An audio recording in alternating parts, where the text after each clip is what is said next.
A single mother sorting through dusty military documents in an abandoned desert bunker, classified WWII plans spread across a concrete table that hadn't been touched in 80 years, and a Purple Heart medal with her grandfather's name engraved on the back. Yet it wasn't the discovery of family secrets that shattered her world. It was when the elderly veteran emerged from the shadows and whispered, "I've been waiting 79 years for someone from the Martinez family to come home, because some promises made in war can only be kept by the next generation." Don't blink. This story begins with inheritance that felt more like abandonment. The kind that arrives in a manila envelope with a return address you don't recognize and changes everything you thought you knew about where you came from. Sarah Martinez had been struggling for 3 years since the divorce. At 28, she found herself raising 7-year-old Danny alone in a cramped Phoenix apartment where the air conditioning barely worked and the rent increased every 6 months. Her days blurred together in an endless cycle of double shifts at the diner, homework help at the kitchen table, and falling asleep to the sound of her son asking when Daddy was coming back. The envelope arrived on a Tuesday morning in late September, when the Arizona heat still pressed down like a weighted blanket even at dawn. Sarah had been rushing to get Danny ready for school, his backpack half-zipped and lunch money counted out in quarters from her tip jar, when Mrs. Chen from the apartment office knocked on the door. "Legal mail," she said, holding out the thick envelope with both hands, as if it contained something precious or dangerous. "Needs a signature." Sarah signed quickly, barely glancing at the sender's name. Hawthorne, Phillips and Associates, attorneys at law, Tucson, Arizona. She tossed it onto the counter next to unpaid bills and forgotten permission slips, assuming it was another debt collector using fancy letterhead to seem more intimidating. It wasn't until that evening, after Danny had fallen asleep clutching his worn dinosaur pillow, that Sarah finally opened it. The letter was formal, typed on cream-colored paper that felt expensive between her fingers. "Dear Ms. Martinez, we regret to inform you of the passing of Eduardo Martinez, your paternal grandfather. As the sole surviving heir mentioned in his will, you have inherited property located at 47 Desert View Road, somewhere, Arizona. The estate includes 23 acres of desert land and all structures thereon. Please contact our office to arrange transfer of deed and property inspection." Sarah read the letter 3 times before the words began to make sense. Her grandfather was dead. Her grandfather, who she'd never met, never heard her father mention, never knew existed until this moment. The man had been a phantom, a missing piece of family history that her father had never explained. She remembered asking once, when she was Danny's age, why they never visited grandparents like other families did. Her father had grown quiet, the way he always did when conversations touched on anything from before her birth. "Some families just aren't built for visiting," he'd said, and that had been the end of it. Now, as she held the deed papers in her hands, Sarah realized she owned land in the middle of nowhere, Arizona. 23 acres of desert that probably wasn't worth the taxes she'd have to pay on it. Her first instinct was to call the lawyers and sign whatever papers would transfer it to someone else, anyone else who might want barren desert property. In a state where land was cheap and water was scarce, but something made her hesitate. Maybe it was the way Danny had been asking lately about family, about why they didn't have grandparents or uncles or cousins like his friends did. Maybe it was the crushing weight of trying to build a life from nothing, with no safety net and no inherited wisdom about how to survive. Or maybe it was simpler than that. Maybe she was just tired of running from things she didn't understand. The drive to Cochise County took 4 hours through landscape that grew more desolate with each mile. Sarah had borrowed her co-worker's pickup truck, promising to return it with a full tank of gas she couldn't really afford. Danny sat in the passenger seat, his tablet dead and forgotten, as he pressed his face to the window, watching the saguaro cacti grow taller and the mountains sharpen into jagged silhouettes against the cloudless sky. "Are we gonna live here now?" he asked as they turned off the main highway onto a dirt road that seemed to lead nowhere. "We're just looking, baby," Sarah said, though she wasn't sure what they were looking for. The lawyer had been vague about the property, mentioning only that it included residential structures and had been in the Martinez family for several generations. The road stretched for miles, cutting through scrubland dotted with mesquite and palo verde trees. Dust plumes followed behind them, coating the truck windows with a fine layer of Arizona grit. The GPS on Sarah's phone had lost signal 20 minutes ago, leaving them to navigate by a hand-drawn map the lawyer had faxed to the diner where she worked. When they finally found Desert View Road, it wasn't much more than 2 tire tracks separated by a strip of hardy grass. The mailbox stood crooked at the entrance, its red flag hanging by a single screw and its numbers barely visible through rust and sun damage. 47 Desert View Road looked like it had been forgotten by the Postal Service. And everyone else. Sarah parked next to a gate that hung open on broken hinges. Beyond it, a small adobe house sat squat and weathered, its flat roof patched with mismatched materials and its windows covered with plywood sheets. Satellite dishes of various sizes and vintages sprouted from the roof like metallic flowers, some pointing toward the sky and others tilted at angles that suggested they'd given up trying to find a signal years ago. "It looks like nobody lives here," Danny said, and he was right. The house had the hollow appearance of abandonment, the way buildings look when they've been slowly surrendering to the desert for decades.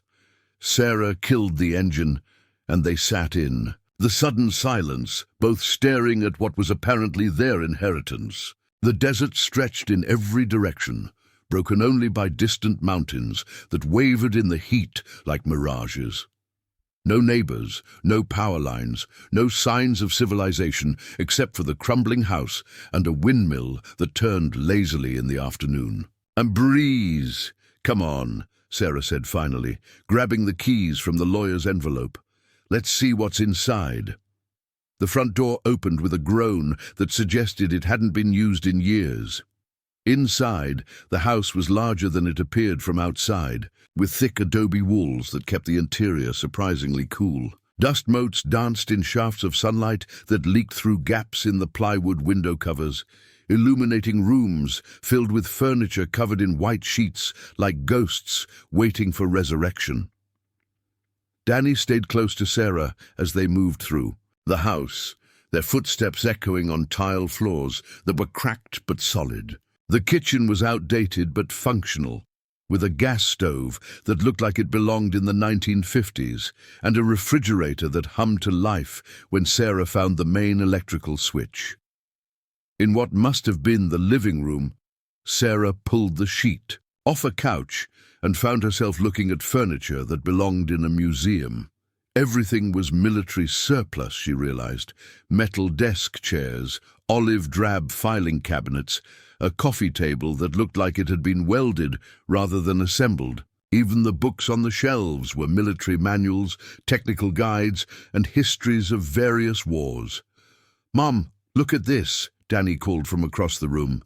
He was standing in front of a wall covered with framed photographs, all in black and white, all showing men in military uniforms from different eras. World War II, Korea, Vietnam.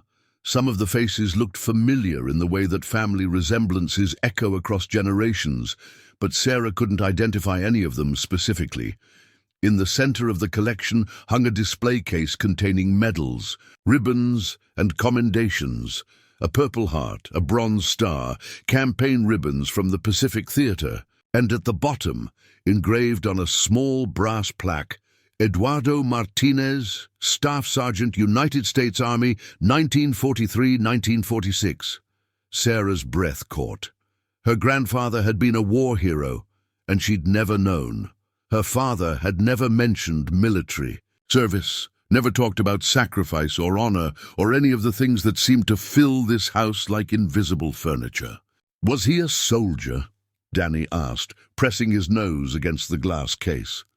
"I think so," Sarah said, though it felt strange to learn about her own grandfather from a museum display in his living room. "I think he was a very brave soldier." They continued exploring, finding bedrooms filled with more military memorabilia, a bathroom with fixtures that probably hadn't been updated since the Eisenhower administration, and a study lined with maps of places Sarah couldn't identify. Everything was preserved as if Eduardo Martinez had stepped out for a moment and planned to return. It was Danny who found the basement door, hidden behind a bookshelf in the study. The shelf was on rollers, Sarah discovered, designed to slide. Aside, when you pulled on a specific volume of military history, behind it, a steel door stood slightly ajar, revealing concrete steps that disappeared into darkness below.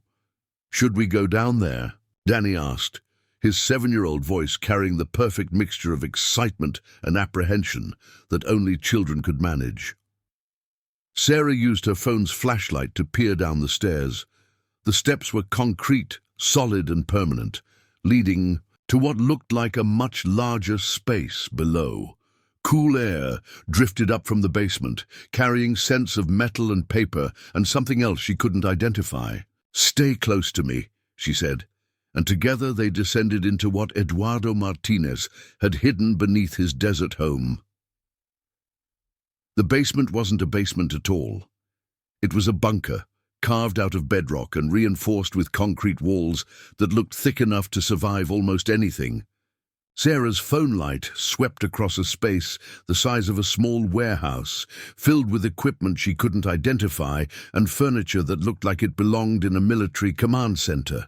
Tables covered with maps and documents stretched across. The main floor, radio equipment lined one wall, some of it looking like it came from the 1940s, and some that looked almost modern. Filing cabinets stood in organized rows, each drawer labeled with codes and numbers that meant nothing to Sarah, but suggested a level of organization that bordered on obsession. And everywhere, covering every surface not occupied by equipment, were papers, documents, photographs, blueprints, maps, reports, all of it organized with military precision, all of it related to World War II, and all of it marked with classifications that Sarah recognized from movies. Confidential, secret. "Top secret, Mom," Danny whispered, his voice small in the vast underground space. "Is this like a secret base?" Sarah didn't answer because she was staring at a document spread across the central table, held down at the corners with paperweights that looked like they'd been made from artillery shells. The header read, "Operation Desert Storm, classified, eyes only," and below that, in smaller print, "Staff Sergeant Eduardo Martinez, Intelligence Division, United States Army." But Operation Desert Storm had been in the 1990s. Decades after World War II, Sarah's grandfather had been involved in multiple conflicts, apparently, and had brought classified documents home from all of them. This wasn't just a veteran's memorabilia collection. This was something else entirely, something that might explain why Eduardo Martinez had lived alone in the desert for decades, why he'd never contacted his family, why he'd built a bunker beneath his house and filled it with military secrets that probably weren't supposed to leave government facilities. Sarah picked up a folder marked "Personal E. Martinez" and opened it carefully. Inside were letters, dozens of them, all addressed to "my son" and dated over a span of 40 years. Letters that had never been sent, never been opened, never been read by the father who had apparently spent Sarah's entire childhood believing his own father was dead. The first letter was dated 1978, the year Sarah was born. "My son, today I learned. I have a granddaughter. I want to meet her, to hold her, to tell her stories about her family and where she comes from. But I cannot. Not yet. Not while I still carry secrets that could put all of you in danger. Someday, when the last mission is complete, when the promises I made can finally be kept, I will come home. Until then, know that everything I do to keep you safe." Sarah's hands trembled as she read, Danny pressed against her side in the cool darkness of the bunker. Her grandfather had known about her, had wanted to know her, had stayed away. Not from indifference, but from some kind of protective love that required sacrifice, and now he was dead, taking his secrets with him, leaving behind only questions and a bunker full of classified documents that Sarah was probably not supposed to be reading. Somewhere in the darkness above them, footsteps creaked across the wooden floors of the house. Sarah's blood turned to ice water in her veins. The footsteps above were deliberate, measured, moving through the house with the confidence of someone who knew exactly where they were going. She grabbed Danny's hand and pulled him behind one of the larger filing cabinets, her finger pressed to her lips in the universal signal for silence. The footsteps stopped directly above them, right where the hidden door would be. Sarah could hear the bookshelf rolling aside, its wheels squeaking softly against the floor. Then the steel door opened fully, and yellow light from a powerful flashlight cut through the darkness of the bunker like a sword. "I know you're down." "There," a voice called out, male, older, with the kind of gravelly tone that came from decades of cigarettes or desert wind. "Saw the truck outside. Been expecting someone from the Martinez family for a long time now." Sarah's heart hammered against her ribs. She considered their options. The bunker had only one exit, the stairs they'd come down. Danny was pressed against her side, his small body trembling with fear or excitement. She couldn't tell which. Above them, the footsteps began descending the concrete steps, slow and careful. "Name's Walter Kowalski," the voice continued, closer now. "I was Eduardo's friend, his partner, you might say. Don't be afraid. I've been watching over this place since he passed, waiting for family to show up." The flashlight beam swept across the bunker, illuminating the organized chaos of decades-old secrets. Sarah made a decision that went against every maternal instinct screaming in her head. She stood up, pulling Danny with her, and stepped into the light. The man behind the flashlight was probably in his 80s, tall and lean, with the kind of posture that suggested military training had never quite left his spine. His hair was white as desert salt, his face carved with lines that spoke of too much sun and too many difficult decisions. He wore faded jeans, work boots, and a flannel shirt that had seen better decades, but his eyes were sharp and alert, the kind of eyes that missed nothing. "You're Sarah," he said, and it wasn't a question. "You look like your grandmother. Eduardo showed me pictures, the ones he wasn't supposed to have." "How do you know my name?" Sarah asked, her voice steadier than she felt. "Who are you, really?" Walter smiled, but it was a sad expression, weighted with years of carrying secrets. "Like I said, I was Eduardo's partner. We served together in 3 different conflicts, though officially some of that service never happened. This bunker, all these documents, it was our life's work, our mission." He gestured toward the tables covered with classified papers, the radio equipment, the filing cabinets full of information that Sarah was beginning to understand might be more valuable and dangerous than she'd initially realized. "What kind of mission?" she asked, though part of her already suspected the answer would change everything. Walter lowered the flashlight, casting their conversation in the softer glow of ambient light reflected off concrete walls. "The kind that doesn't end when the war does. The kind that follows you home and makes you choose between your family and your country over and over again, for 40 years. He moved toward the central table, his movements careful but confident, like someone navigating familiar territory in the dark. Eduardo was intelligence officially, but what he really was, what we both were, was cleanup crew. After the war ended, there were things left behind.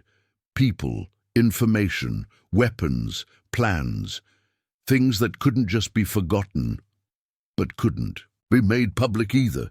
Danny had been silent through this exchange, but now he tugged on Sarah's shirt. "Mom, what's he talking about?"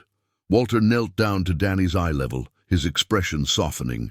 "Your great-grandfather was a hero, son. The kind who did the right thing even when it cost him everything, even when it meant he couldn't come home. To his family, Sarah felt something cold settle in her stomach. What do you mean couldn't come home? Walter stood slowly, his joints protesting the movement. After the war, Eduardo was recruited for a special assignment. There were Nazi scientists, war criminals, people who disappeared into South America with stolen technology and classified information. Our job was to track them down, recover what they'd stolen, and make sure it never saw the light of day. He pulled a folder from the nearest filing cabinet and opened it on the table. Inside were photographs of men in military uniforms, documents in German, and what looked like technical blueprints for weapons Sarah hoped had never been built. Operation Paperclip was the public version. Walter continued. Bring the useful. Nazi scientists to America, give them new identities, put them to work for us. But there was another operation, one that was never named, never officially acknowledged. Find the dangerous ones, the ones with information too valuable to let the Soviets have and too dangerous to let anyone have. Sarah stared at the documents, trying to process what Walter was telling her. My grandfather was hunting Nazi war criminals. For 40 years, Walter confirmed, we would get intelligence about someone who'd surfaced, someone trying to sell stolen technology or reunite with other fugitives. We'd track them down, recover whatever they had, and make sure they disappeared permanently. Not killed, he added quickly, seeing Sarah's expression. Relocated, new identities, constant surveillance, but alive. The bunker suddenly felt much colder than it had moments before.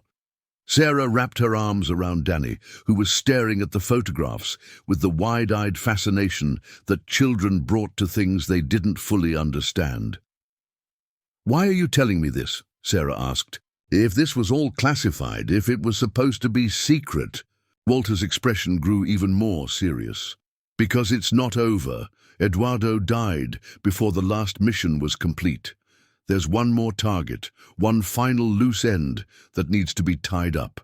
And according to the intelligence we've been tracking, he's here, in Arizona, close.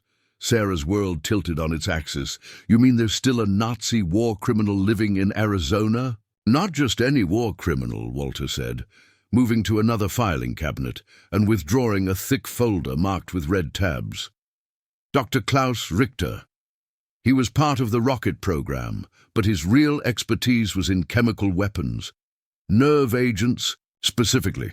He disappeared from Argentina in 1987 with a briefcase full of formulas that could kill millions of people if they fell into the wrong hands. The folder contained surveillance photographs, documents in multiple languages, and a map of Arizona with several locations marked in red. One of the marks was uncomfortably close to where they were standing. We tracked him to Phoenix in 1995, Walter continued. Lost him for a decade. Found him again in Tucson in 2007. Eduardo was preparing to make the final approach when his health started failing. Cancer, lung cancer from too many years of breathing desert dust and cigarette smoke. Sarah felt dizzy. The inheritance that had seemed like a simple, if surprising, gift was actually something much more complex and dangerous. So my grandfather died before finishing this mission. 3 months ago, Walter confirmed. But before he died, he made me promise something. He said if anything happened to him, if he couldn't complete the mission, I should wait for family to claim the property. He said blood has a way of finishing what blood starts. The implication hung in the air between them, like a physical presence. Sarah understood what Walter was suggesting, what her grandfather had apparently planned, but she couldn't quite bring herself to believe it. You want me to help you catch a Nazi war criminal, she said, the words feeling surreal in her mouth. I want you to help your grandfather finish what he started, Walter corrected. This bunker, all this equipment, the years of preparation, it was all leading to one final mission. Richter is 87 years old now, living under an assumed identity in a retirement community outside Tucson. He thinks he's safe. He thinks Everyone who was hunting him is dead. Walter pulled out a chair at the central table and gestured for Sarah to sit. When she hesitated, he added, "I'm not asking you to be a soldier, Sarah. I'm asking you to be Eduardo's granddaughter. To help an old man keep a promise he made to his country and his conscience 40 years ago." Danny had wandered over to the radio equipment and was examining it with the intense curiosity that 7-year-olds brought to anything with buttons and dials. Sarah watched him for a moment, thinking about the choice that was being presented to her. "What would I have to do?" she asked finally. Walter opened another folder, this one containing recent photographs of a pleasant-looking elderly man with white hair and kind eyes. He was standing in front of a mailbox in what looked like a well-maintained suburb, holding a small dog and smiling at the camera. Klaus Richter, currently living as Charles Richardson in Sun City West. Retired chemistry professor, volunteers. At the local library, active in his church, model citizen as far as anyone knows, except for the part where he developed chemical weapons for the Third Reich and has been living on stolen identities for 75 years. Sarah studied the photograph. The man looked like someone's grandfather, harmless and friendly. It was difficult to reconcile this image with Walter's description of a war criminal carrying deadly secrets. "The approach has to be subtle," Walter explained. "He's paranoid, has been for decades. Any sign of official interest, any hint that someone's investigating him and he disappears again, could be another 20 years before we get another chance. So what's the plan?" Walter smiled for the first time since he'd appeared in the bunker, but it wasn't a pleasant expression. "That's where you come in. Richter has a weakness, something Eduardo discovered during our surveillance. He's lonely. Lost his wife 3 years ago, no children, no close friends. He's been looking for companionship, but he's too paranoid to use dating services or social clubs." Sarah was beginning to understand, and she didn't like where this was heading. "You want me to pretend to be interested in him romantically. I want you to be a single mother who inherited property in the desert and needs help figuring out what to do with it," Walter corrected. "Someone looking for advice from a local expert, someone to show her around the area, friendly, innocent, non-threatening." He pulled out a detailed map of the Sun City West area, marked with Richter's daily routines, his favorite coffee shop, his grocery store, the library where he volunteered. Eduardo spent 2 years learning his patterns. Every Tuesday and Thursday, he has coffee at the same cafe. Every Sunday, he attends the same church. Every Wednesday evening, he plays chess at the community center. Sarah stared at the map, trying to imagine herself approaching an elderly stranger and pretending to need his help while secretly gathering information that would lead to his capture. The whole plan seemed like something from a movie, too elaborate and dangerous for real life. "What happens after I get close to him?" she asked. "What happens when you have the information you need?" Walter's expression grew serious again. "We contact the appropriate authorities, people who have been waiting 40 years for this moment. Richter is arrested quietly, his stolen documents are recovered, and justice finally gets served. And if something goes wrong? If he realizes what I'm doing?" Walter was quiet for a long moment, his eyes drifting to Danny, who was now pretending to operate the radio equipment, like a spaceship control panel. "Eduardo made me promise to keep his family safe," he said finally. "That promise extends to you and your son. But I won't lie to you, Sarah. There's risk involved. Richter may be old, but he's survived this long by being smart and ruthless. If he suspects anything—" The sentence hung unfinished, but Sarah understood the implication. She looked around the bunker, at the decades of careful preparation, at the evidence of her grandfather's dedication to a mission that had cost him his relationship with his family. She thought about the letters he'd written but never sent, the grandchild he'd never met, the son who'd grown up believing his father was dead Danny's laughter echoed off the concrete walls as he discovered a button that made one of the radios crackle to life. For a moment, the sound filled the bunker with something that felt almost like joy, a reminder that even in places built for secrets and danger, life found a way to assert itself. "How long do I have to decide?" Sarah asked. Walter checked his watch, an old military timepiece that looked like it had survived multiple wars. "Richter's routine is predictable, but he's also cautious. If we're going to do this, it needs to be soon, before he gets suspicious about the increased activity in the area, before he decides to move again." Sarah closed her eyes, trying to imagine explaining to Danny that they were going to help catch a real-life Nazi war criminal. Trying to imagine explaining to herself how a single mother from Phoenix had become involved in completing a World War II mission. Trying to imagine what her grandfather would want her to do. When she opened her eyes, Walter was watching her with an expression that was part hope, part resignation.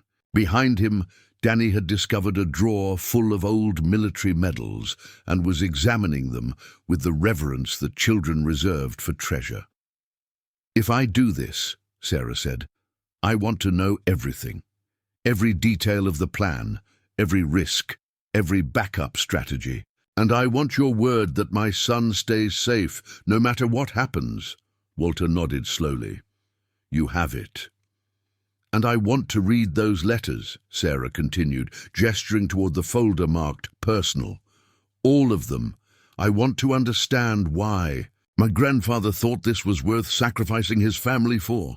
"Fair enough." Sarah took a deep breath, tasting the cool, recycled air of the bunker. "Then I guess we have a Nazi to catch." The inciting incident came 3 days later, disguised as a routine trip to the grocery store in Sun City West. Sarah had spent those 3 days absorbing everything Walter could teach her about Klaus Richter, studying surveillance photos until she could recognize him from across a parking lot, memorizing his routines until she knew his schedule better than her own. The plan was simple in concept, but terrifying in execution. Orchestrate a seemingly accidental meeting that would begin building the relationship they needed to get close to him. Danny sat in the shopping cart, swinging his legs and chattering about the new action figures he'd discovered in his great-grandfather's house, oblivious to the fact that his mother was about to attempt something that belonged in spy novels rather than real life. Sarah had told him they were helping an old friend of Grandpa Eduardo's with an important project, which was technically true, even if it omitted the part about Nazi war criminals and classified military operations. "Why do we have to buy groceries here?"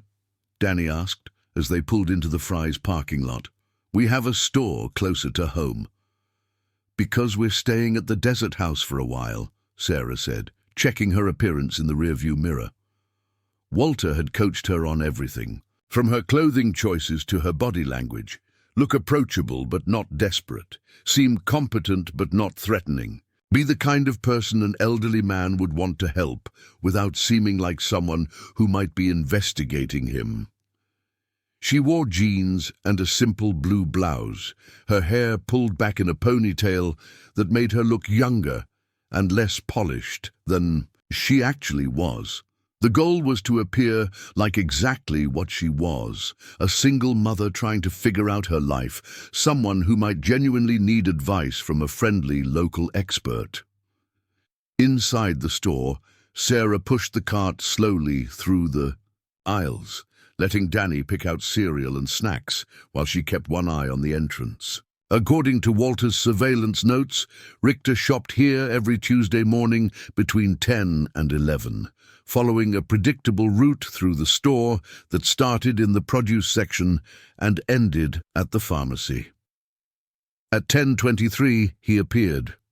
Charles Richardson, as he was known to his neighbors, looked exactly like the surveillance photos, but somehow smaller in person.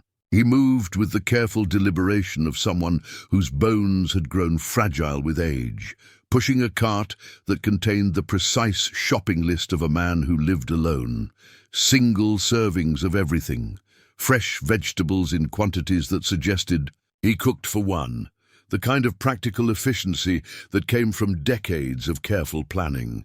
Sarah's heart rate spiked as she maneuvered her cart into the same aisle, pretending to study the breakfast cereal selection while Richter examined packages of instant oatmeal 3 feet away. Up close, she could see the details that surveillance photos couldn't capture. The way he held his head slightly tilted, as if listening for something others couldn't hear. The careful way his eyes scanned his surroundings before he reached for anything. The small scar above his left eyebrow that might have been from a childhood accident, or might have been from something much more violent. This was the moment Walter had prepared her for, the seemingly natural encounter that would begin everything. Sarah reached for a box of Danny's favorite cereal on the top shelf, deliberately choosing one that was just out of her comfortable reach. "Excuse me," she said, stretching unsuccessfully for the box. "Could you help me with this? I'm afraid I'm not quite tall enough." Richter looked up from his oatmeal selection, and for a moment Sarah saw something flicker in his eyes, suspicion maybe, or the automatic wariness of someone who had spent decades assuming that every interaction might be a trap. But then he saw Danny in the cart, saw the frustration on Sarah's face as she stood on her tiptoes, and his expression softened into something that looked genuinely kind. "Of course," he said, reaching up to grab the cereal box with ease. His voice carried only the faintest trace of an accent, something that might have been German or might have been the result of living in too many different places. "There you go." "Thank you so much," Sarah said, accepting the box with a smile that she hoped looked grateful rather than calculating. "I keep forgetting that not all grocery stores are designed for people my height." Richter smiled back, and Sarah was struck by how normal he seemed. There was nothing in his demeanor that suggested a man carrying 75 years of secrets and guilt. He looked like someone's grandfather, the kind of elderly man who would help strangers in grocery stores and probably had a pocket full of butterscotch candies for children. "Are you new to the area?" he asked, his tone carrying the polite interest of someone making conversation with a neighbor. This was her opening, the moment Walter had scripted for her. "Sort of," Sarah said. "I inherited some property out in the desert, and I'm trying to figure out what to do with it. I've never lived anywhere this remote before." "Desert property can be tricky," Richter said, his attention now fully focused on her. "There are water rights to consider, mineral rights, zoning restrictions. It's not like buying a house in the suburbs." "That's exactly what I'm worried about," Sarah said, allowing a note of genuine concern to enter her voice.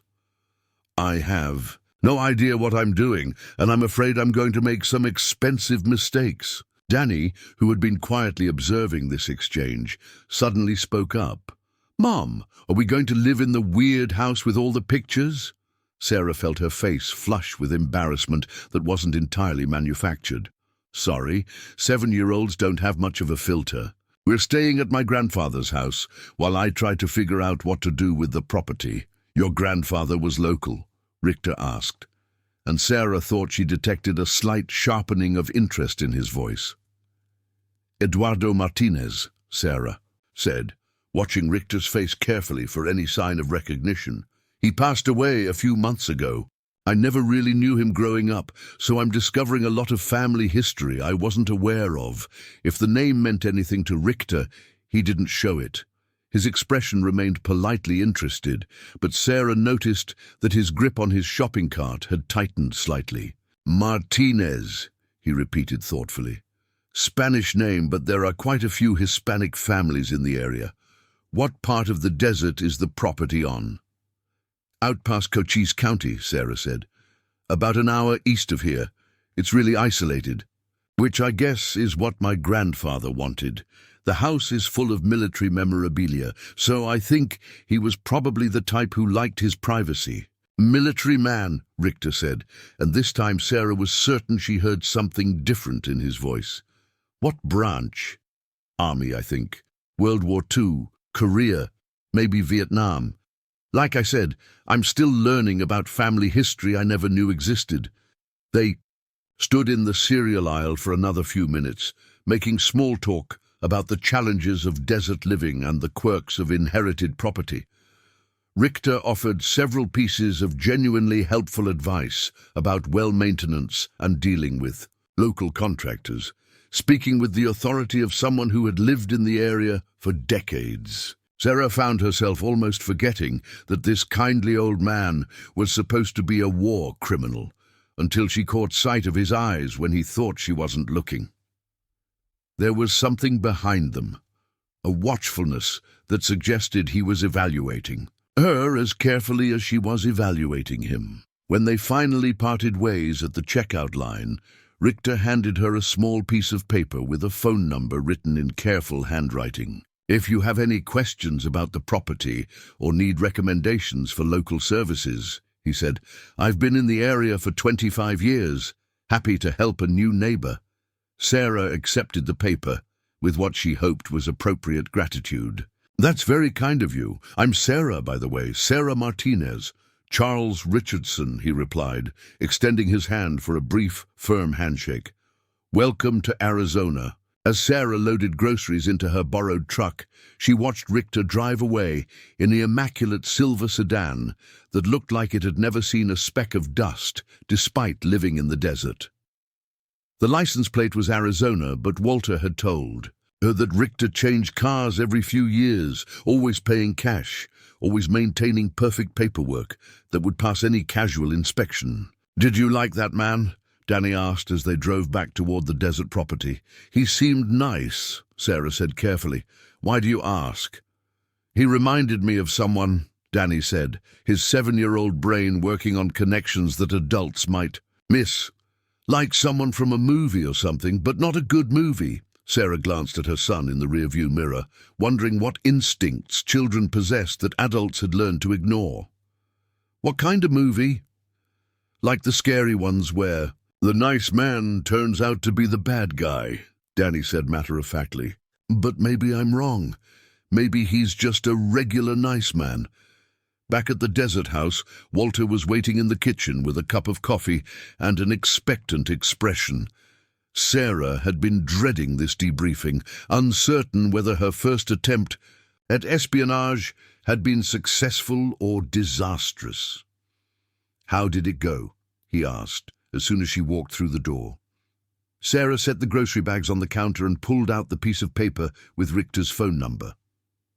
"He gave me his contact information and offered to help with questions about the property."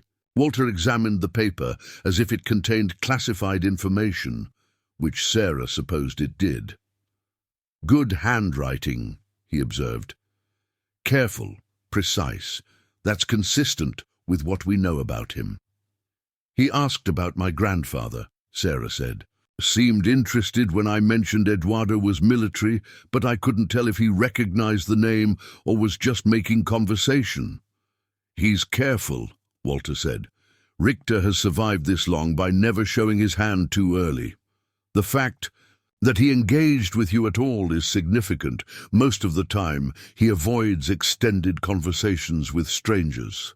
Danny had wandered off to explore more of the house, his voice echoing from distant rooms as he discovered new collections of military artifacts. Sarah sat down across from Walter at the kitchen table, suddenly feeling the weight of what she had committed to doing. "What's the next step?" she asked. Walter pulled out a folder containing what looked like a detailed timeline. "Wait 3 days, then call him with a specific question about water rights or property taxes. Something that gives you a reason to meet in person. He's more comfortable helping people face to face than over the phone. And then you begin building a relationship," Walter said. "Not romantic, not yet, just friendly. Let him be helpful, let him feel useful. Men his age often crave that sense of purpose, especially men who are living under assumed identities and can't form real connections with their neighbors." Sarah studied the timeline, noting the careful progression Walter had planned. Coffee, meetings, casual encounters, gradually increasing levels of trust and intimacy. It looked like a courtship, which she supposed it was in a way. "How long is this supposed to take?" she asked. "Eduardo estimated 6 months to a year," Walter said. "Long enough to establish genuine trust, not so long that Richter gets suspicious about why someone would be that interested in spending time with him. 6 months to a year." Sarah had been thinking in terms of days or weeks, not the kind of extended commitment Walter was describing. "I can't stay away from Phoenix that long. I have a job. Danny has school. Danny can be homeschooled." "Temporarily," Walter said. "As for your job, Eduardo left enough money in his estate to cover your expenses. This was always meant to be a full-time operation." Sarah felt a flutter of panic in her chest. The scope of what she had agreed to was expanding beyond anything she had imagined. "You're talking about me completely changing my life, moving to the desert, pretending to be someone I'm not for months on end. I'm talking about you finishing something your grandfather started," Walter said quietly, "something he sacrificed 40 years of his life to accomplish." In the distance, Danny's voice called out with excitement, "Mom, come look at this! There's a whole room full of maps." Sarah closed her eyes, trying to imagine explaining to a 7-year-old why they were going to live in a desert house for the foreseeable future, while Mommy made friends with a man who might be one of the most dangerous people in Arizona. Trying to imagine maintaining a false identity for months without making a mistake that could put them both in danger. "What if I can't do it?" she asked. "What if I'm not good enough at this, or he sees through the act, or something goes wrong?" Walter reached across the table and placed his weathered hand over hers. "Eduardo chose you," he said. "Not consciously, maybe, but he set this all up, knowing that someday his family would inherit the property and the mission. He trusted that blood would call to blood, that someone from his family would have the strength to finish what he started. But I'm not a spy," Sarah protested. "I'm a waitress from Phoenix who can barely keep up with her rent payments. I don't know anything about international intrigue or hunting war criminals." "Neither did Eduardo when he started," Walter said. "He was just a soldier from Tucson who believed that some promises are too important to break, even when keeping them costs you everything." From the other room came the sound of Danny discovering another cache of military memorabilia, his delighted exclamations echoing through the house like a reminder that even in the middle of the most serious adult business, children continued to find wonder in the world. "The choice is yours," Walter said. "You can walk away right now, sell the property, go back to your life in Phoenix, and pretend none of this ever happened. Richter will probably disappear again, and another generation will inherit the burden of finding him." Sarah looked around. The kitchen, with its vintage appliances and military surplus furniture, thinking about the grandfather she had never known, and the letters he had written but never sent. Thinking about the promises people made to their country and their conscience, and what those promises cost the people they loved. "If I do this," she said finally, "if I commit to this completely, what guarantee do I have that it will work? That we'll actually be able to stop him?" Walter smiled, but it was the expression of someone who had learned not to believe in guarantees. "None whatsoever. This is intelligence work, not mathematics. There are 1,000 variables we can't control, 1,000 ways it could go wrong." "That's not exactly reassuring."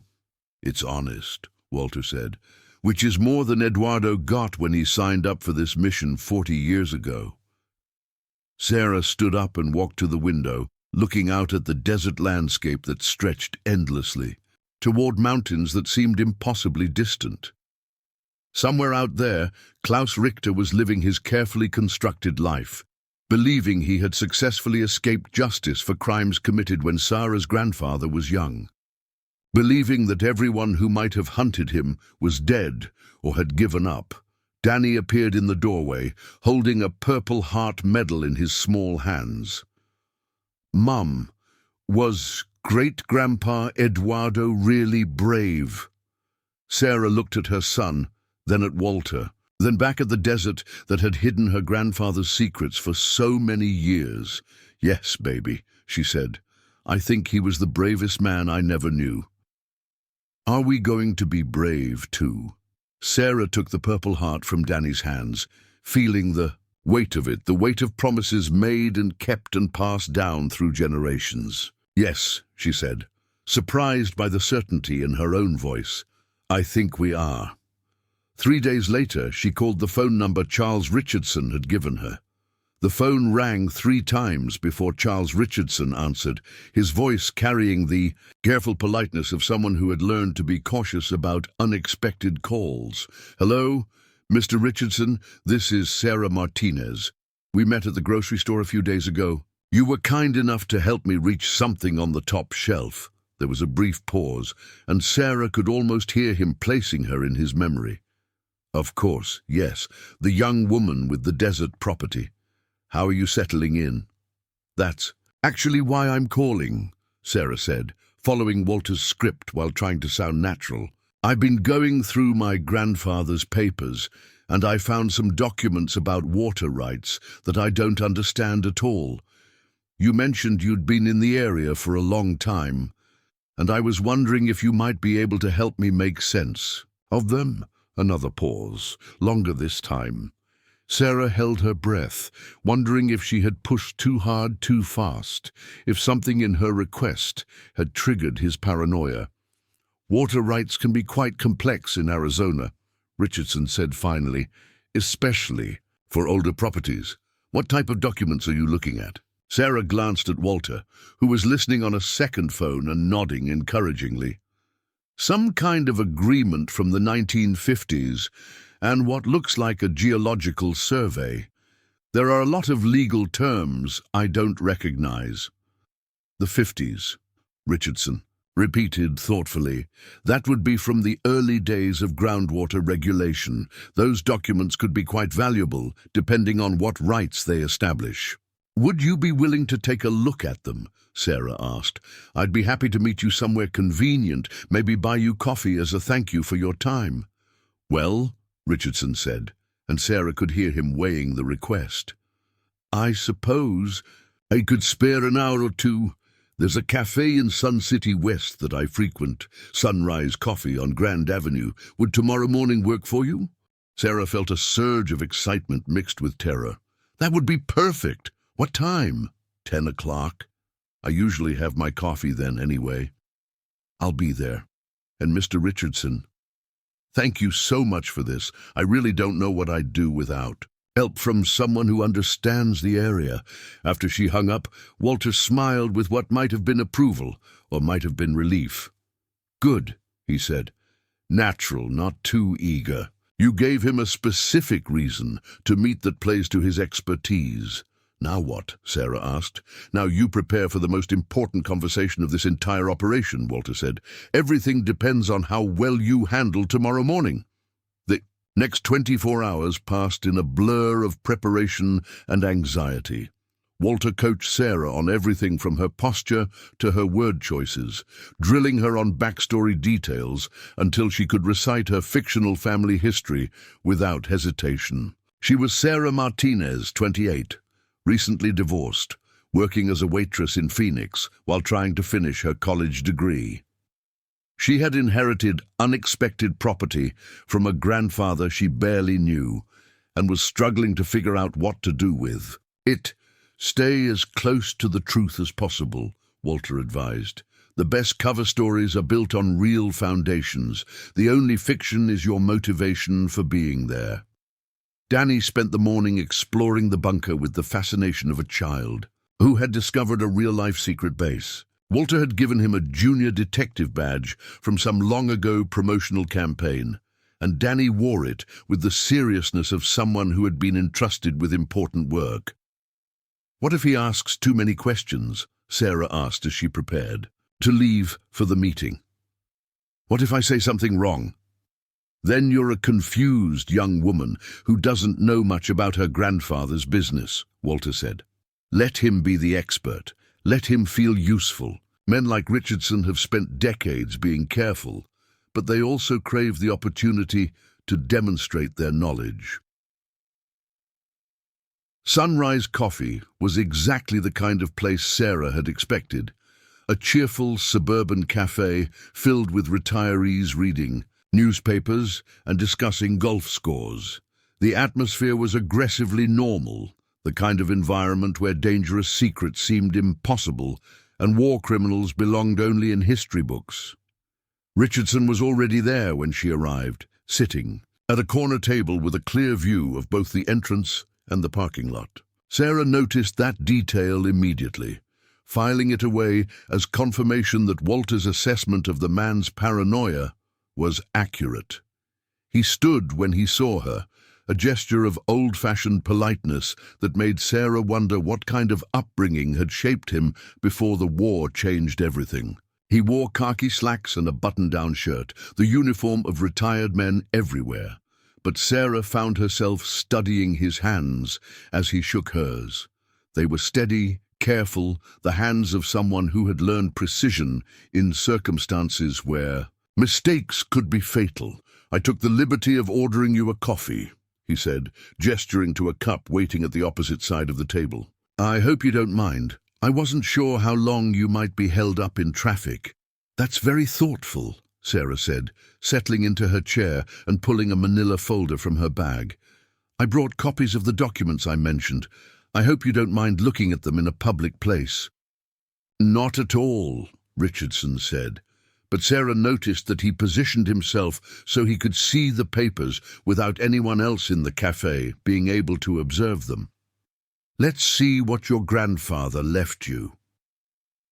Walter had prepared the documents carefully, using authentic 1950s forms and legal language to create water rights papers that would stand up to casual examination. The geological survey was real, taken from Eduardo's collection of legitimate property documents. Everything was designed to seem valuable enough to justify Richardson's time, while giving Sarah reasons to ask follow-up questions.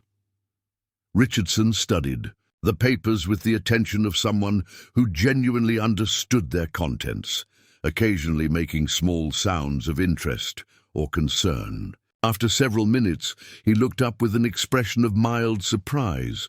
"Your grandfather was quite clever," he said. "These documents establish some very valuable water rights. Pre-1980 groundwater rights, mineral rights, even some riparian rights that are extremely rare in this part of Arizona."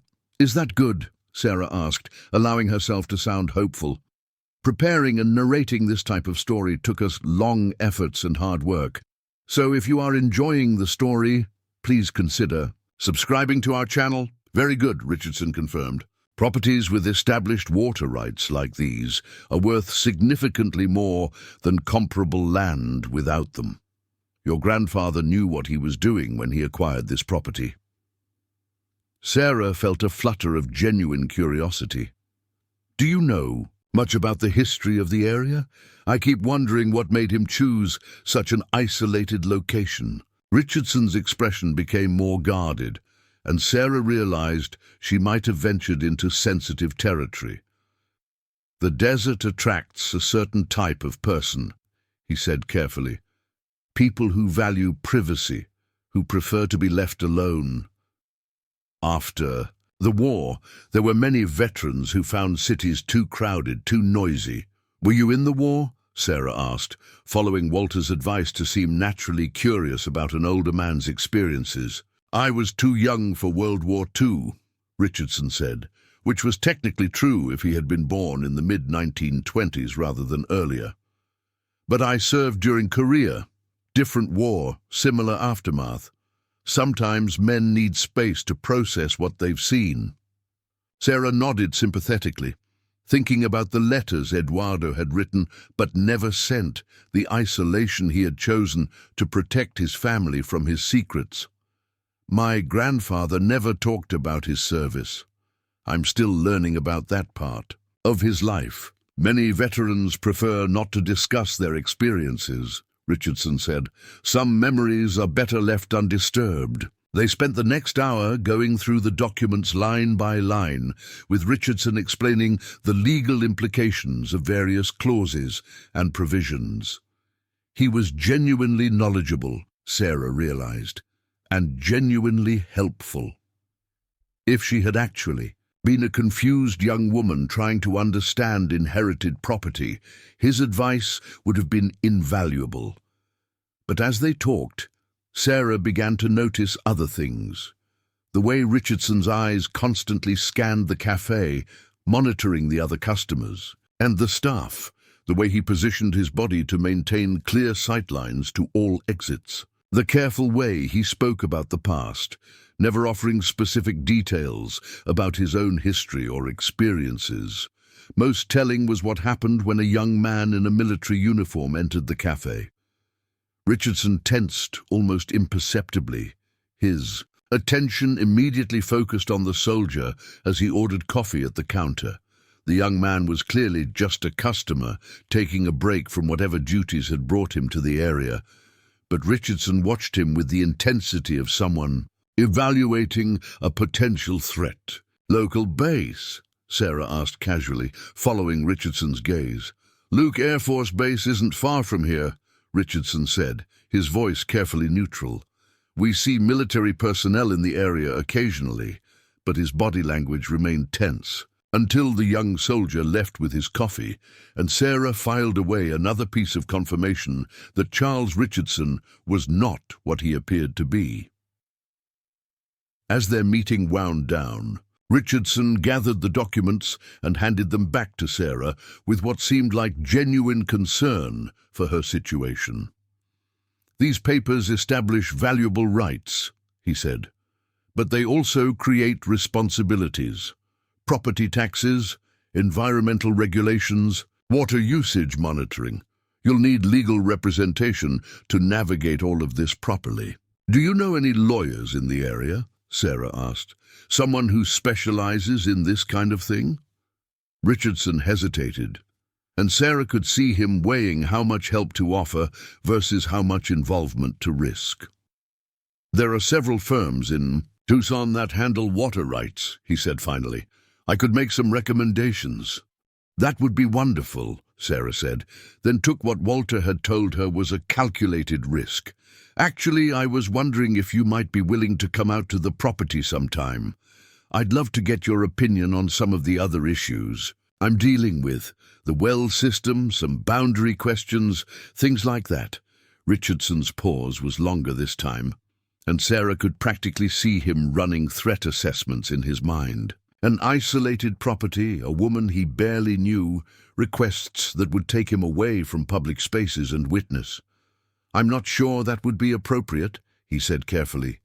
"You barely know me, and the desert can be dangerous for people who aren't familiar with it." "Oh, I wouldn't be alone," Sarah said quickly. "My son is staying with me, and there's a family friend who's been helping me get settled. Walter Kowalski. He's a veteran too, actually. Served with my grandfather." The name Walter Kowalski meant nothing to Richardson, which was intentional.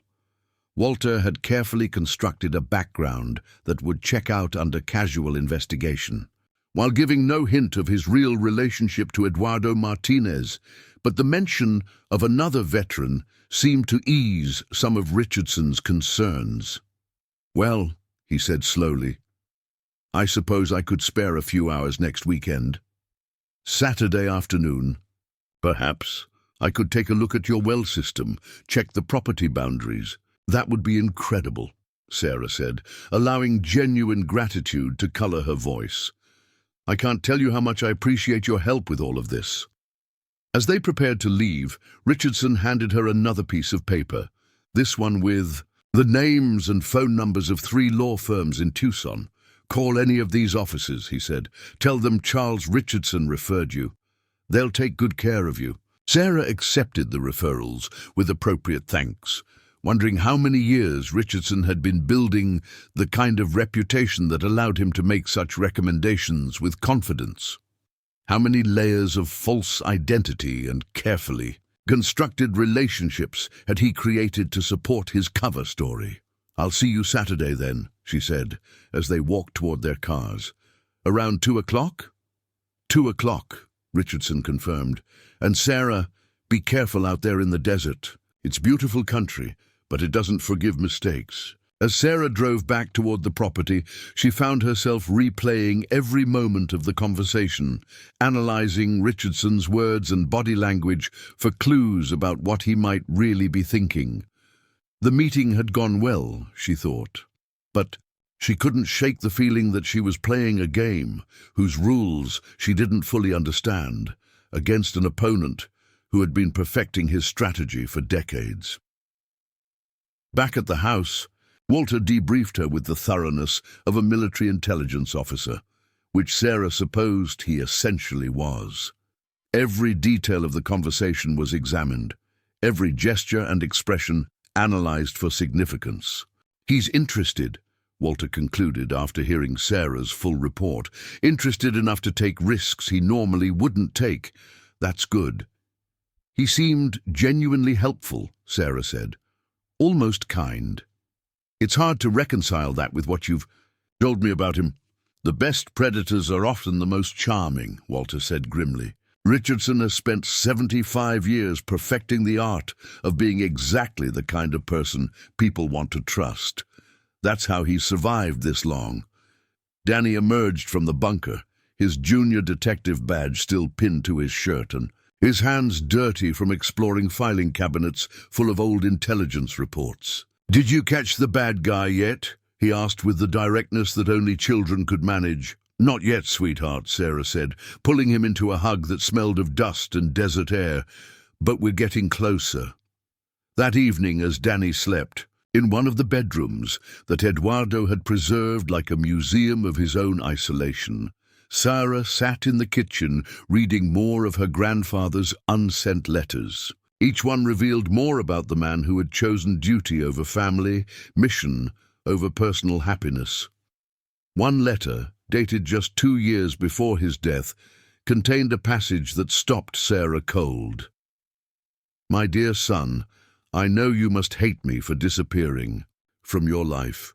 I know you must have wondered what kind of father abandons his family without explanation. But I need you to understand that everything I have done, every sacrifice I have made, has been to ensure that the children of tomorrow inherit a world slightly safer than the one we nearly lost to madness 70 years ago. There are still monsters in the world, my son, and sometimes the only way to fight monsters is to become something monstrous yourself." Sarah closed the letter and looked out at the desert night, thinking about the monsters her grandfather had spent his life hunting, and wondering what hunting monsters for 40 years had done to the man who had written those words. On Saturday, Charles Richardson would come to the property, and Sarah would take another step deeper into a world where the line between hero and villain was measured in decades and classified in documents that most people would never see. In the distance, a coyote howled at the desert moon, and Sarah shivered despite the warmth of the night. Saturday arrived with the kind of crystalline desert clarity that made the mountains look close enough to touch, despite being 50 miles away. Sarah had been awake since dawn, checking and rechecking the preparations Walter had insisted upon for Richardson's visit to the property. The plan was deceptively simple. Let Richardson examine the well system and property boundaries as promised, while Walter observed from concealment, and Sarah gradually steered the conversation toward topics that might reveal more about their guest's true identity. Nothing dramatic, nothing that would trigger suspicion, just the kind of natural curiosity that might lead to useful information. "Remember," Walter said as he prepared to position himself in the old observatory shed that Eduardo had built on a ridge overlooking the main house, "your job is to be a grateful, slightly overwhelmed young woman who's impressed by his knowledge. Let him feel useful. Let him be the expert." Danny had been briefed on his role as well. Stay visible, be friendly, but not overly talkative, and give the adults space to have their conversation. Walter had given him a pair of binoculars and told him his job was to watch for interesting birds, which Danny accepted with the seriousness of someone who had been entrusted with an important mission. At exactly 2 o'clock, Richardson's silver sedan appeared on the horizon, trailing a plume of dust that announced his approach long before the car itself became visible. Sarah watched from the kitchen window as he parked near the house, noting how he took several moments to survey the property before getting out of the car. He wore work boots, jeans, and a long-sleeved shirt despite the heat, dressed like someone who genuinely intended to examine a well system rather than someone making a social visit. In his hands, he carried a small toolkit and what looked like a water testing kit, props that suggested he took his offer of help seriously. "Mr. Richardson," Sarah called out as she walked toward his car, Danny trailing behind her. "Thank you so much for coming all the way out here." "Charles, please," he said, shaking her hand with the same careful firmness she remembered from their first meeting. "And this must be Danny." Danny stepped forward with the kind of cautious politeness that Sarah had coached him on. "Hello, Mr. Charles. Mum says you're going to help us figure out our water." "That's right," Richardson said, crouching down to Danny's eye level. "Water is very important in the desert. Your great-grandfather was smart to make sure this property had good water rights." As they walked toward the well housing, Sarah found herself studying Richardson more carefully than she had been able to do in the public setting of the cafe. He moved with the careful efficiency of someone who was comfortable in harsh environments, his eyes constantly scanning the landscape, in a way that seemed automatic rather than conscious. "This is quite a setup your grandfather had," Richardson observed as they approached the well. Solar panels, backup generator, storage tanks. He was prepared for independence. "Maybe too prepared," Sarah said, following Walter's script. "Sometimes I feel like he was expecting some kind of emergency." Richardson glanced at her sharply, and Sarah wondered if she had pushed too hard, too fast. "Desert living requires self-sufficiency," he said carefully. "Power outages, water shortages, these things happen. Smart to be prepared." The well system was indeed impressive, Sarah had to admit. Eduardo had installed equipment that could have supplied a small town with filtration systems and storage. Capacity that seemed excessive for one person living alone. Richardson examined everything with the expertise of someone who genuinely understood water management, testing samples and checking pressure readings with practiced efficiency. "Your grandfather was an engineer?" Richardson asked as he recorded measurements in a small notebook. "I'm not sure," Sarah said truthfully. "Like I mentioned, I'm still learning about his background." "Did you ever meet him? Eduardo Martinez?" Richardson paused in his examination of a pressure gauge, and Sarah caught a flicker of something in his expression before he resumed his work. "Martinez. Spanish name, but there are many Hispanic families in the area. I may have encountered him at some point, but I meet a lot of people." It was a careful non-answer, the kind of response that neither confirmed nor denied anything while deflecting further inquiry. Sarah filed it away as potentially significant. Danny had wandered off toward the ridge where Walter was concealed, supposedly looking for interesting birds with his binoculars. Richardson watched him for a moment, his attention lingering longer than seemed necessary for casual concern about a child's safety. "He's a good kid," Richardson observed, "curious but well-behaved. You're raising him well under difficult circumstances." "Divorce is hard on everyone," Sarah said, sticking to her cover story. "But we're managing.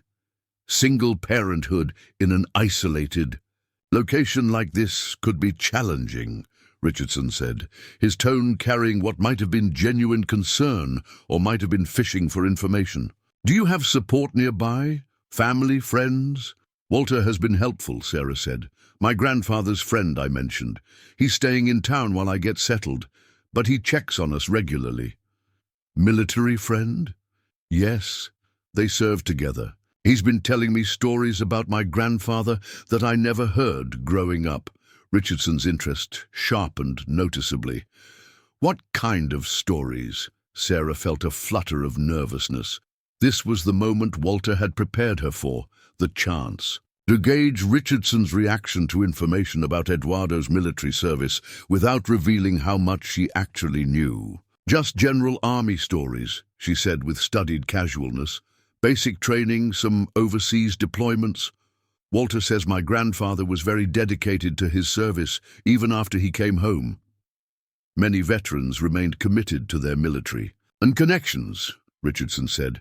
But Sarah noticed that his attention had shifted from the well equipment to the conversation itself. Some found it difficult to fully transition to civilian life.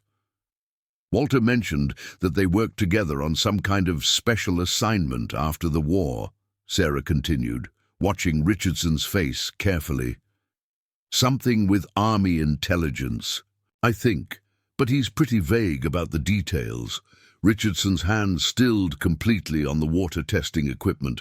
For a long moment, he seemed frozen, and Sarah held her breath, wondering if she had just made a catastrophic mistake. "Intelligence work," Richardson repeated slowly.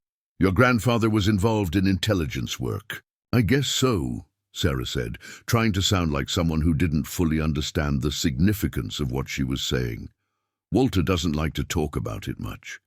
Says some things are better left in the past." "Walter Kowalski is a wise man," Richardson said, and there was something different in his voice now, something that made Sarah's skin crawl despite the afternoon heat. "Some memories are indeed better left undisturbed." They finished examining the well system in relative silence, Richardson making notes and recommendations with the same professional thoroughness he had demonstrated at the cafe. But Sarah could sense a change in his demeanor. He seemed more alert, more watchful, as if her casual mention of intelligence work had activated some internal warning system. "The system is in excellent condition," Richardson said as they walked back toward the house. "Your grandfather maintained it very well, but you should have it serviced annually, and the filters will need replacement every few years." "I really appreciate you taking the time to look at everything," Sarah said. "Can I offer you something to drink? Water? Coffee?" Richardson glanced at his watch, and Sarah could see him weighing the social expectation against his apparent desire to leave. "A glass of water would be nice," he said finally. "It's warmer than I expected today." Inside the house, Sarah poured water from a pitcher while Richardson examined the living room with the kind of attention that seemed to catalogue every detail. She noticed him pausing in front of the wall of military photographs, his eyes moving systematically across the faces and uniforms. "Your grandfather had quite a collection," he observed, stepping closer to examine the display case of medals and commendations. "Yes, Walter says he was very proud of his service," Sarah said, joining him in front of the display. "I've been trying to learn more about what these different medals mean." Richardson studied the Purple Heart, the Bronze Star, the various campaign ribbons with an intensity that seemed to go beyond casual interest. "These represent significant service," he said quietly. "Purple Heart means he was wounded in action. Bronze Star is for heroic achievement. These campaign ribbons, Pacific Theatre, European Theatre. Your grandfather saw extensive combat." "He was wounded?" Sarah asked, genuinely surprised by this information. "The Purple Heart is only awarded for wounds received in action against an enemy," Richardson explained, his voice carrying the authority of someone who understood military decorations intimately. "Whatever your grandfather did during the war, he paid a price for it. Danny chose that moment to burst through the front door, his binoculars swinging from their strap and his face flushed with excitement from his afternoon of bird watching. "Mom, I saw 3 different kinds of hawks," he announced, then noticed Richardson studying the medal display and moderated his voice to the kind of whisper that 7-year-olds believed was quiet. "Are those real medals?" "Very real," Richardson said, crouching down to Danny's level again. "Your great-grandfather was a hero." "What's a hero?" Danny asked with a directness that made Sarah's heart race every time he engaged with Richardson. "Someone who does the right thing even when it's dangerous," Richardson replied, his answer carrying unexpected weight. "Someone who makes sacrifices to protect others. Danny considered this with the seriousness that children brought to important concepts. Like policemen and firemen? Like policemen and firemen, Richardson agreed, and like soldiers who fight to keep their families and their country safe. Sarah watched this exchange with growing unease. There was something in Richardson's tone, when he talked about sacrifice and doing the right thing, that suggested personal experience, as if he was speaking about concepts he understood intimately, rather than abstractions he had learned about. "I should probably get going," Richardson said, standing and checking his watch again. "It's getting late, and I have dinner plans." As they walked toward his car, Richardson handed Sarah a business card for a well-maintenance company in Tucson. "Call them in about 6 months for routine service," he said. "Tell them Charles Richardson referred you." "Thank you for everything," Sarah said. "I can't tell you how much this has meant to me. Having someone knowledgeable look at all of this." Richardson paused with his hand on the car door handle, and for a moment his carefully maintained facade seemed to slip slightly. "Your grandfather chose a good location," he said quietly. "Isolated, defensible, with reliable resources, the kind of place where someone could disappear if they needed to." The comment hung in the desert air like a physical presence, loaded, with implications that Sarah didn't fully understand, but found deeply unsettling. "Disappear?" she asked, trying to sound confused rather than alarmed. "Sorry," Richardson said, seeming to catch himself. "I just meant it's very private. Good for someone who values solitude." As his car disappeared into the distance, trailing another plume of dust across the desert landscape, Sarah remained standing in the yard, processing what had just happened. Richardson's visit had revealed new layers of complexity to their situation, but she wasn't sure whether they had gained useful intelligence or simply attracted more scrutiny from their target.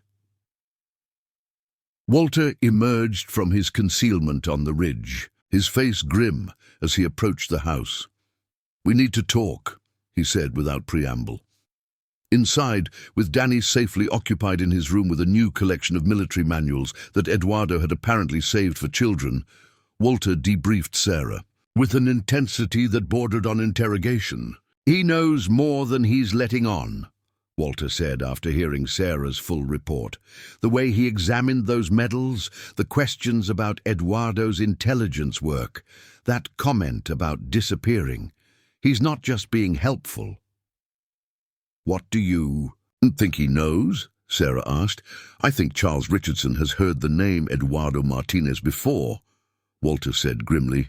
"And I think our cover story may not be as solid as we hoped," Danny's voice called from the other room, interrupting their conversation.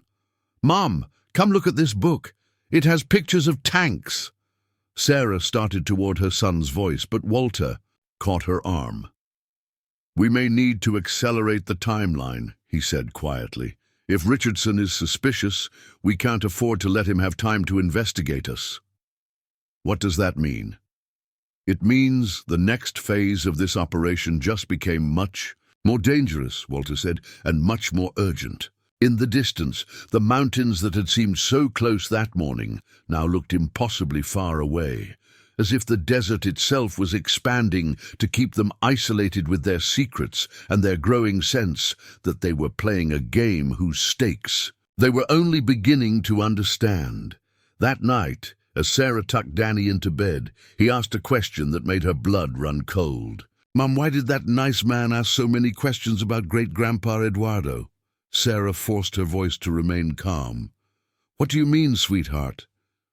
"When you were inside getting water," Danny said sleepily, "he asked me if I'd seen any of great-grandpa's army stuff and if Walter had shown me any special papers. I told him about the bunker." The room seemed to tilt around Sarah as she processed what her 7-year-old son had just revealed. Richardson had used her absence to pump Danny for information, and Danny, with the innocent helpfulness of a child, had told him about the one thing that was supposed to remain absolutely secret. Charles Richardson now knew about the bunker, and that changed everything. Sarah's hands trembled as she closed Danny's bedroom door and walked back to the kitchen where Walter was cleaning his surveillance equipment. The weight of what her son had just revealed pressed down on her like the desert. "Heat, making it difficult to breathe normally, Walter," she said, her voice barely above a whisper. "We have a problem." The older man looked up from the radio equipment he'd been disassembling, immediately sensing the urgency in her tone. "What kind of problem?" Danny told Richardson about the bunker. Walter's face went ashen. The small electronic device he'd been holding clattered to the kitchen table as his hands went slack. For a long moment, the only sound in the house was the hum of the ancient refrigerator and the distant whisper of desert wind against the windows. "How much did he tell him?" Walter asked finally, his voice carefully controlled, but carrying an undertone of barely contained panic. "I don't know yet. Danny said Richardson asked about army stuff and special papers, and Danny mentioned the bunker. But you know how 7-year-olds are. They don't understand what's important and what isn't." Walter stood abruptly and began, pacing the small kitchen, his military training warring with 40 years of accumulated fear and paranoia. "This is bad, Sarah. This is very, very bad. If Richardson knows about the bunker, if he has any idea what's down there—" "What are you thinking?" Sarah asked, though she was afraid she already knew the answer. "I'm thinking that Charles Richardson is about to disappear," Walter said grimly. "Maybe tonight, maybe tomorrow, but soon, and when he does, we'll never find him again." The implication hung between them like a live wire. 40 years of patient work, Eduardo's entire life mission, Walter's promise to his dead friend, all of it potentially destroyed by a child's innocent conversation with a stranger. "There has to be something we can do," Sarah said desperately. "Some way to salvage this?" Walter stopped pacing and turned to face her, his expression carrying the weight of decades spent in the shadows of history. "There is one option," he said slowly, "but it's dangerous, more dangerous than anything we've attempted so far." "What kind of option?" Walter walked to the kitchen window and stared out at the desert night, as if the answer might be written in the stars above the distant mountains. "We accelerate everything. Instead of spending months building trust, we force a confrontation. Make Richardson choose between running and fighting." Sarah felt a chill that had nothing to do with the desert night. "You're talking about cornering him. I'm talking about using his curiosity against him," Walter corrected.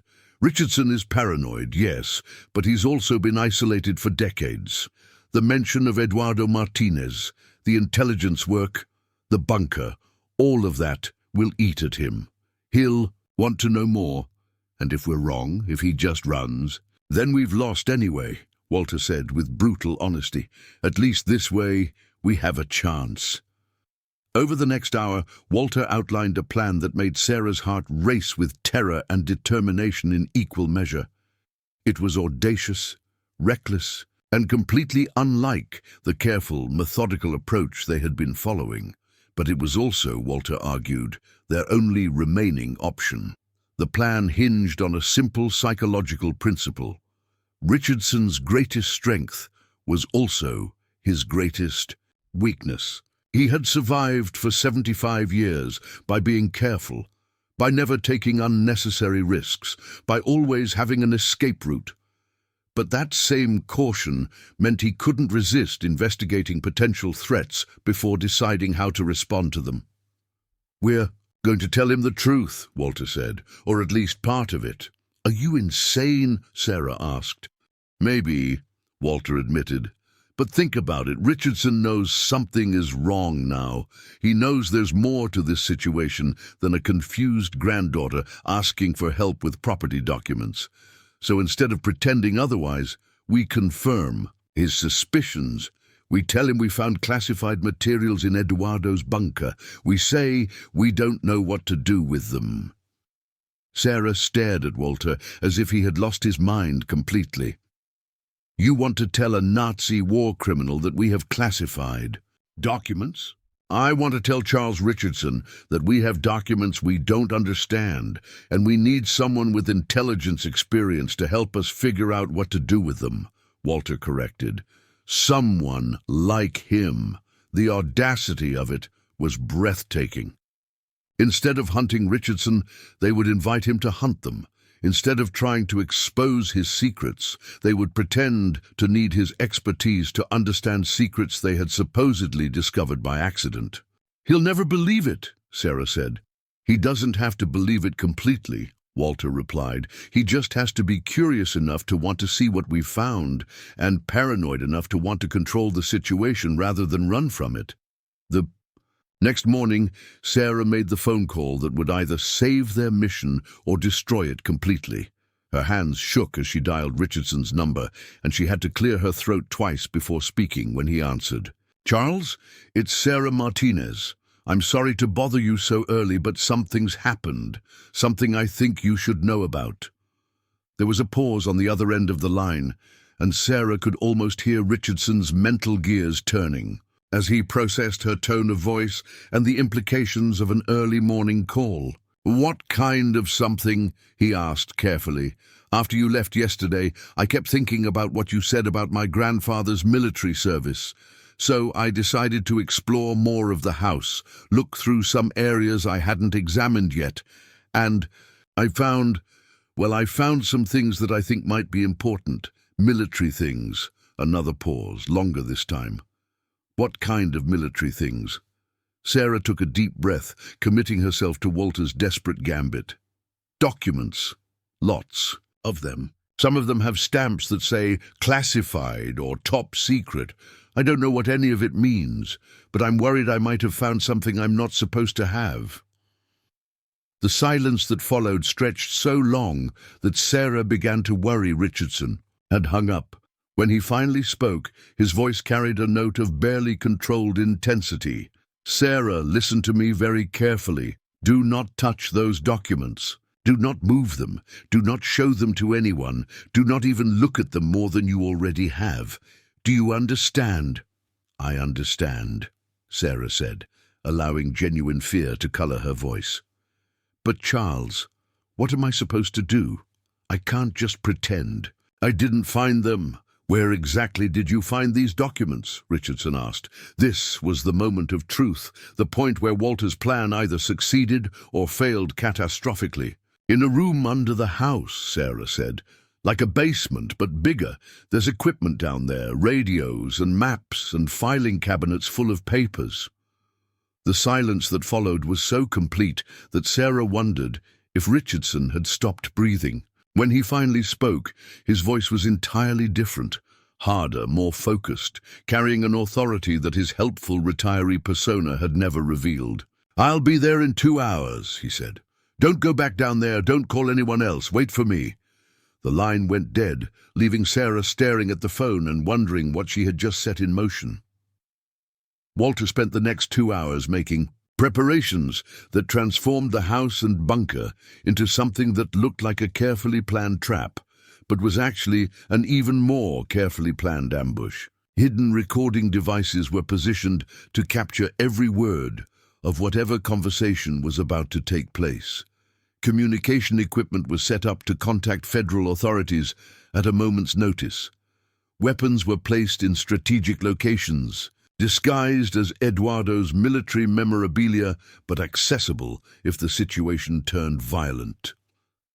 "Remember," Walter said as they waited for Richardson's arrival, "you're a frightened, confused civilian who stumbled onto something she doesn't understand. Let him take control of the situation. Let him think he's the expert dealing with an amateur's mess." Danny had been sent to stay with a neighbor that Walter had vetted, told that Mommy had some boring grown-up business to handle and would pick him up that evening. Sarah hated lying to her son, but she couldn't risk having him present for whatever was about to happen. At exactly the time Richardson had specified, his silver sedan appeared on the horizon. But this time, he wasn't alone. A second car followed behind him, a black SUV with tinted windows that screamed government vehicle to anyone who knew what to look for. "Back up," Walter observed grimly from his position at the kitchen window. "He's bringing friends." Sarah's mouth went dry as she watched the two vehicles approach the house. Richardson wasn't coming as a helpful neighbor anymore.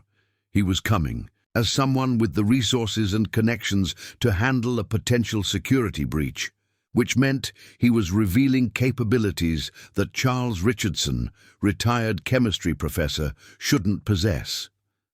The cars parked side by side near the house, and four men emerged.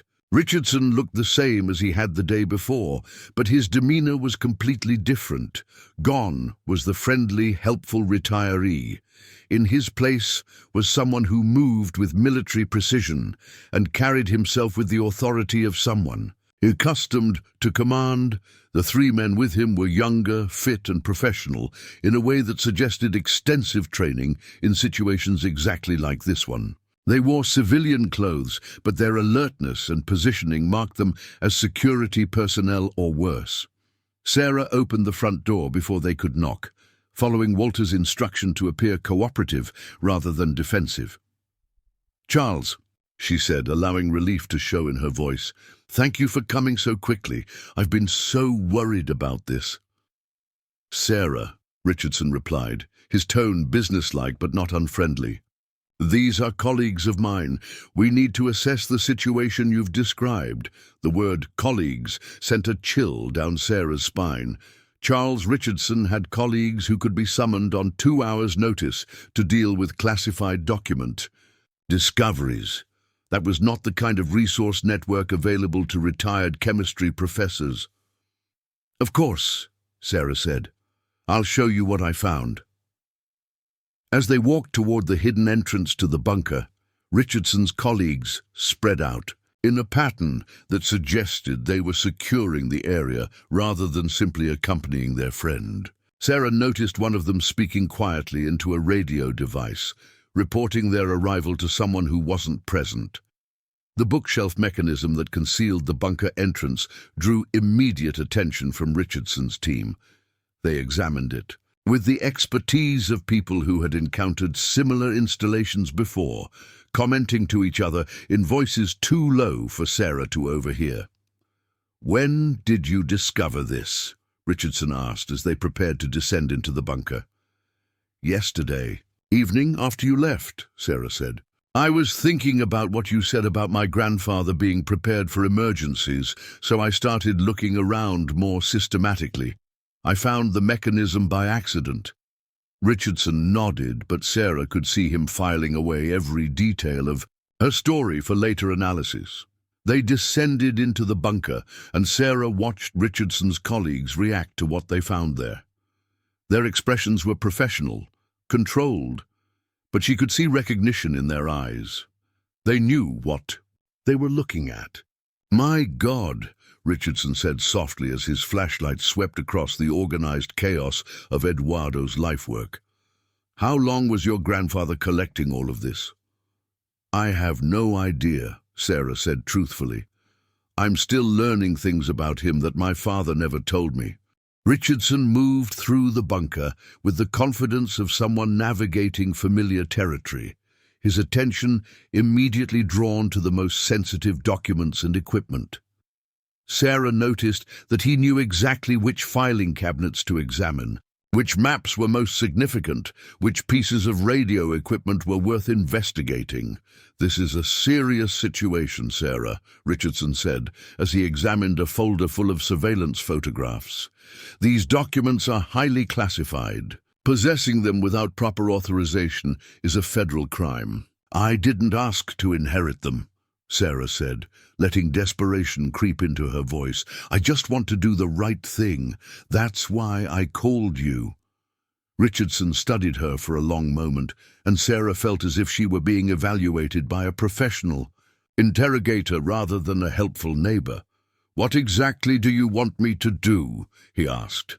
This was the moment Walter's plan either succeeded or failed. Sarah took a deep breath and committed herself completely to the role she was playing.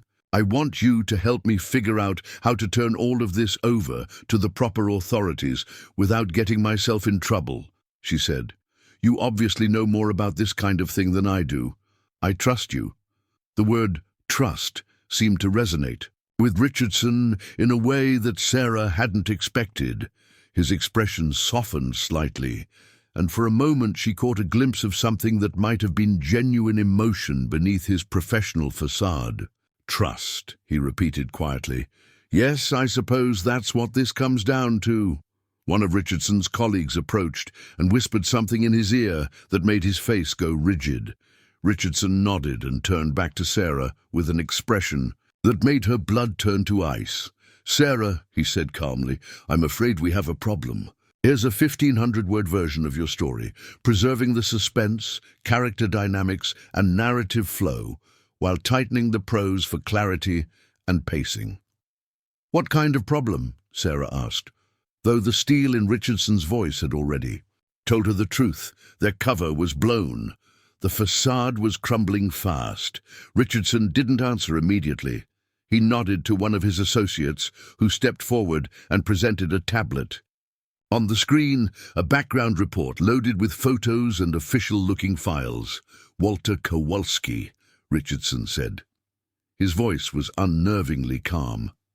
Army Intelligence, 82nd Airborne, served in 3 classified operations with Staff Sergeant Eduardo Martinez between 1979 and 1998, currently hiding out at the Desert Palms Motel under the name William Koch. Sarah's heart slammed in her chest.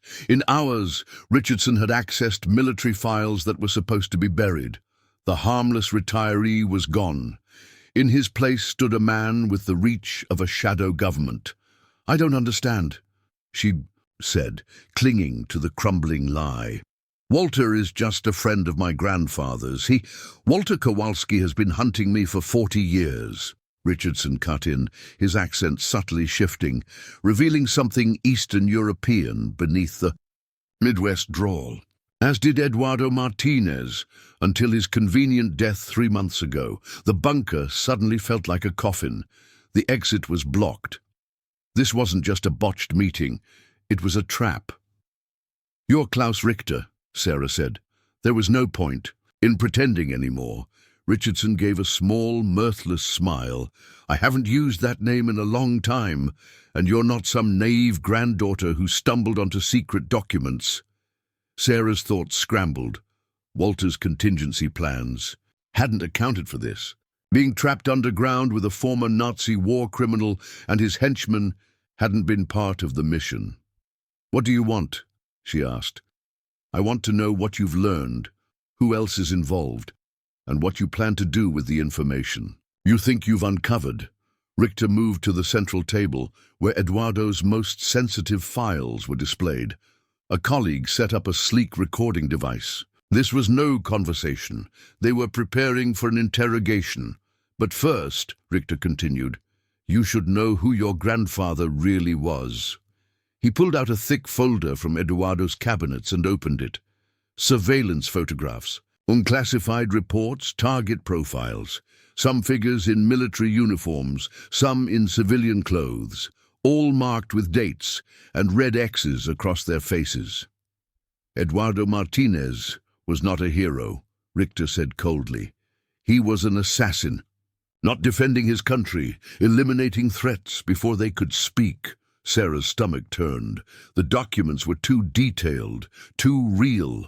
Operation names, signatures, matching timelines. It all checked out with what Walter had told her. But twisted. Operation Paperclip brought Nazi scientists to America, Richter said. But your grandfather worked under something else, something even darker. Silent partners. People like me were never meant to face trial. We were meant to disappear, and your grandfather ensured that silence. You're lying, Sarah said weakly. Am I? Richter pointed to a page with Eduardo's name and military seal. Look closely, Sarah. He wasn't hunting war criminals. He was eliminating liabilities, people with inconvenient truths. Her world tilted.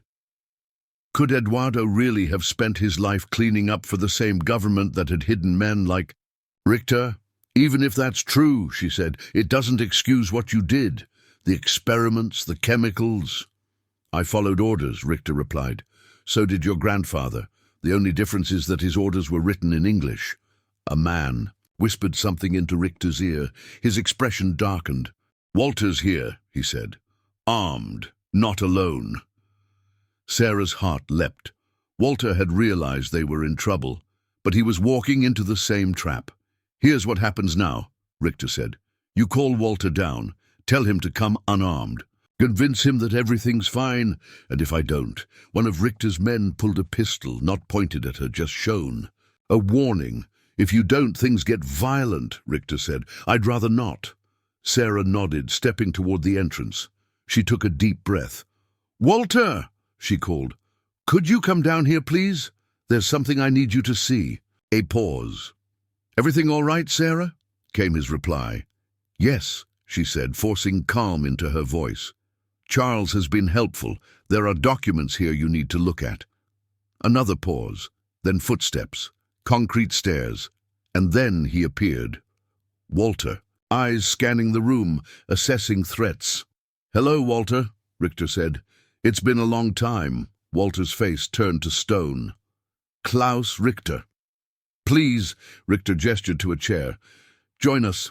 We were just reviewing Eduardo's body of work." Walter didn't sit immediately. His stance was combat-ready. Every muscle in his body was waiting for a signal. "Sit, Walter," Richter said again, his tone cooling. "Let's talk." Walter obeyed slowly, sat, but his eyes never stopped moving. "You've aged well," Richter noted. "Hunting ghosts keeps you sharp, I suppose." "You're no ghost," Walter growled. "Ghosts don't leave trails." "Ah, the trail," Richter said. "Phoenix, 1995, Tucson, 2007, Sun City West, the last 8 years. You were thorough." "Not thorough enough," Walter admitted.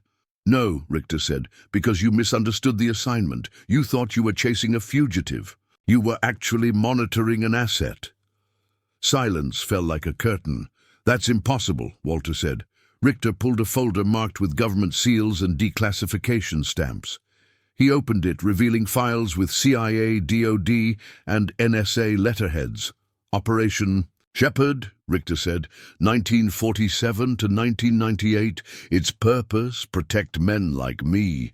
Men too valuable to lose, too dangerous to prosecute." "I was one of those men." Sarah stared at the files. They looked authentic.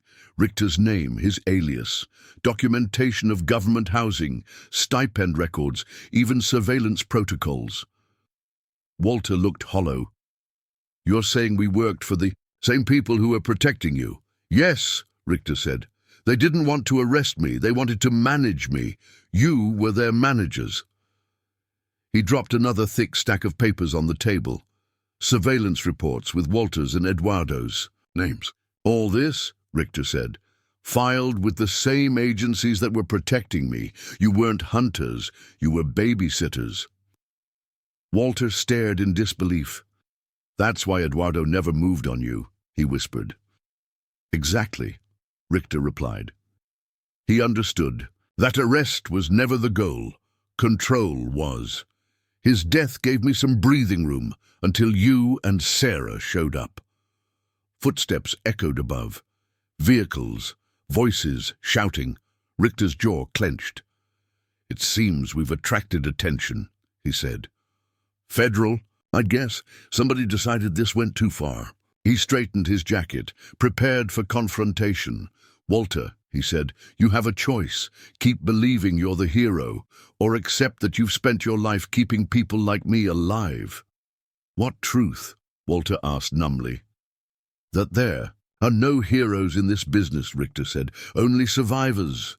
The agents were coming. Their boots hit the top stairs. Sarah braced herself, uncertain who they were here to protect or eliminate. Richter looked almost bored. "Your mission was never about justice, Walter. It was always about control. And you were very, very good at your job." The bunker door burst. Open. Agents with weapons drawn flooded in. Sarah knew the mission had ended, but what it had become, what it had always been, would haunt her far longer than whatever happened next. Because now she understood. They weren't hunters. They were accomplices. And the truth was, the deadliest weapon in the room. The Federal agents swarmed into the bunker, their weapons drawn but not aimed, their voices sharp with authority. Everyone stepped back from the table, hands visible. But as the lead agent approached, something unexpected happened. He looked directly at Richter and nodded with the familiarity of a long-time colleague. "Dr. Richardson," the agent said formally, "we received your signal. Is the situation contained?" Sarah's world shattered completely as she understood the final truth. Richter hadn't been captured. He had called for backup. The Federal agents weren't there to arrest him. They were there to protect him, mostly contained, Richter replied, his voice carrying the authority of someone giving a mission report. "Though we have a problem with unauthorized civilians accessing classified materials," Walter looked up from his chair, his face a mask of broken understanding. "You're still working for them," he whispered. "After all these years, you're still a government asset." "Some operations never end, Walter," Richter said sadly. "Some secrets are too valuable to let die, even when the people who created them grow old and forget why they were necessary." The lead agent gestured to his team. "Secure the documents. Prepare the civilians for debriefing and relocation." Sarah realized that her life as she knew it was over. Danny, waiting at the neighbor's house, would grow up believing his mother had simply disappeared, just as she had grown up believing her grandfather was dead. But as the agents moved toward them, Walter made one final choice. He pressed a hidden button on his watch. Not a timepiece, but a dead man's switch that Eduardo had installed decades ago. Somewhere above them, hidden transmitters began broadcasting 40 years of classified documents to every major news outlet in the world. "Some promises," Walter said quietly, "are worth dying for. Sometimes the greatest heroes are the ones whose names we never learn, whose sacrifices remain hidden in classified files. If this story moved you, honor their memory by hitting like, sharing your thoughts below, and subscribing for more untold tales of courage. The truth always finds a way home."